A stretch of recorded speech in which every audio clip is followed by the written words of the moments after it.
Hello and good morning. I wanted to pop on here and share with you a little bit more about dreaming since it came up and feels like a good place to deliver some more information. So, we are always dreaming.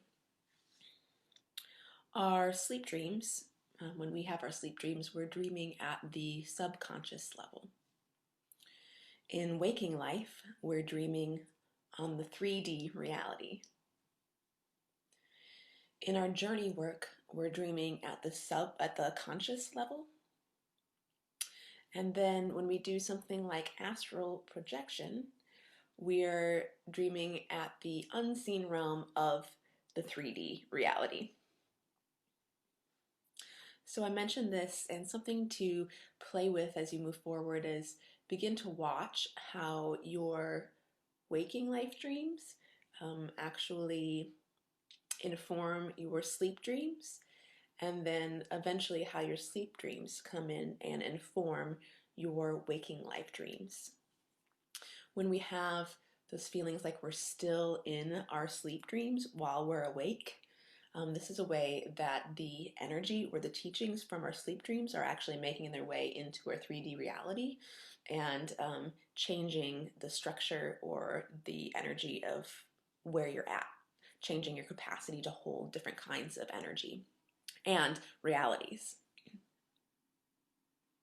So I've played with lucid dreaming a lot over my life. It started when I was young, naturally. When I lucid dream, I don't tend to have the experience of altering what happens in my dreams, but I am aware that I'm dreaming while I'm dreaming. And some people have that experience where they can lucid dream, they're aware that they're dreaming, and then they can go in and change what's happening in the dreaming.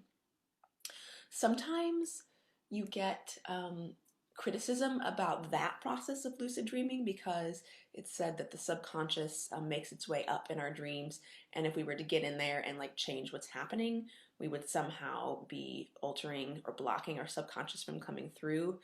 Personally, I don't see that as a big fear because I believe the subconscious will still be able to come through even if you are conscious while you're dreaming. So the way that I cultivated lucid dreaming is it happened naturally for me when I noticed that I would sort of float up and start flying in my dreaming. And so gradually, like spontaneously one day, I realized as I was floating up, oh, that was like my clue, this is the dream. So what I did to cultivate that practice is during waking life, I would constantly or randomly throughout the day ask myself, am I in a dream? And try to like fly up and see if it would take. And it became, what I did is make that a habit of checking in. Is this a dream? Can I fly right now? And because it was a habit, it actually went in and informed my sleep dreams. So in my sleep dream, that habit came through, and then I would ask, oh, can I fly? Is this a dream? And then when I could, I'd be like, oh, shoot, it is a dream. And then at that point, could observe what was happening while it was happening. So you might play with this and maybe using different things. Some people like to look at their hands. I've heard to try to like read something if you can read something.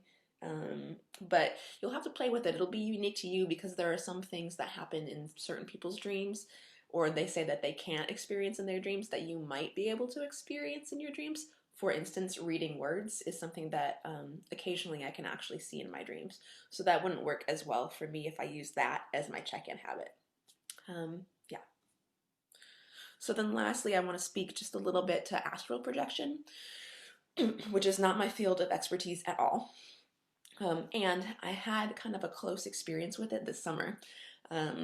Up here in Alaska, we have long days. So I was finding that I wouldn't sleep much, and I'm not much of a nap taker, but there were a series of weeks where I would sort of like lay down and rest for a little while. And it's said that that is the place where you can best access the astral projection mechanism. So while you are resting, kind of finding that place like right before you fall asleep, but you're not quite asleep. You're a little bit hazy, you're a little bit cloudy, but you're still present, but you're like almost about to dip off into sleep. And that's the place where you want to play. So what's recommended here is to really focus in on intention or prayer when you're in this place.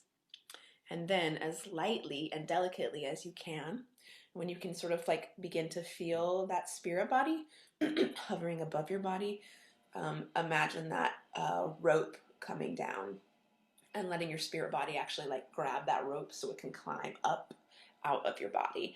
And then if you've done your work with like really holding focus on that intention, that would be the map for your spirit body to go out and do its traveling.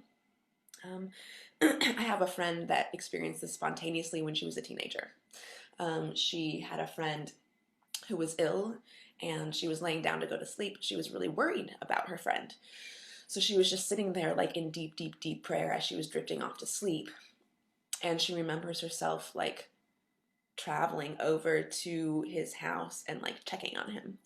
And then I believe, I might not have the story exactly right, but I believe the next day she was in communication with him and he became quite aware of the presence of someone at the same time that she was over there checking on him to make sure he was okay. And I believe from his experience, you know, it wasn't like, oh, you know, like I'm scared somebody else is in the room. He knew that it was a compassionate being that was there with him. So, you know, that just speaks to the importance of being able to focus in on the prayer. And so I think the trick here, and again, I haven't really played with this, so I'm not an expert in this area, but I think the trick here is to be able to hold both, being able to like let go as you're drifting off into sleepness and being able to still hold that intention with deep, deep, deep presence. So I hope that helps a little bit and gives you some stuff to think about and play around with, and I will see you soon.